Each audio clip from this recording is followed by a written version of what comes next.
Lina amekuwa rafiki ya Wasomali.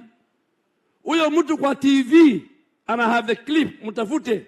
Alimuuliza rais, yeye mwenyewe anasema, mbona unawapatia Wasomali, viongozi wa Somali, cheo kubwa katika serikali kwa upande ya security? Si alisema? Na leo anasema yeye ndio anapenda sana Wasomali. Huyo mtu wako chini sana. Your Excellency, hii passport ulifungua. This passport office, ambayo wazee wetu wakienda haji, walikuwa hawaendi Nairobi.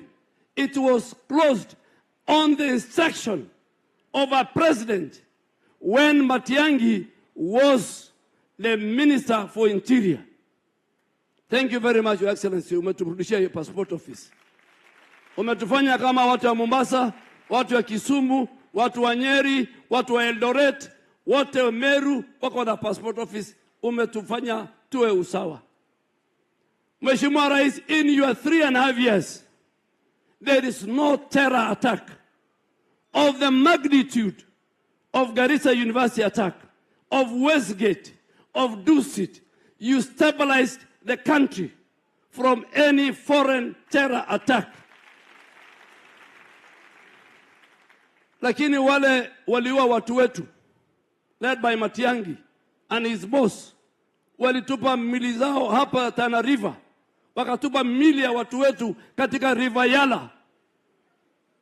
Ndio leo wanasema ati Wasomali ni marafiki zao. We are not stupid. We read history and we know those who marginalized. Your Excellency, those who perpetuated Wagala massacre, those who perpetuated Garissa massacre and Malkamari in Mandera. Mimi nikiwa mjumbe hao wanajua. Jeshi walichoma hapa soko ya Sukmukdi ambaye leo utatembelea. Wamama wetu, mimi nilikuwa mjumbe hapa. The same guys are today lecturing us. Hii barabara kutoka Modogashi mpaka Mandera, Your Excellency, wakati ulikuwa deputy president and donor community including the World Bank, you used to chair. Kwa vile hawakuwa wanataka barabara ikuje hapo, President Uhuru Kenyatta instructed all ministers, including the Minister for Transport then, not to attend your meetings.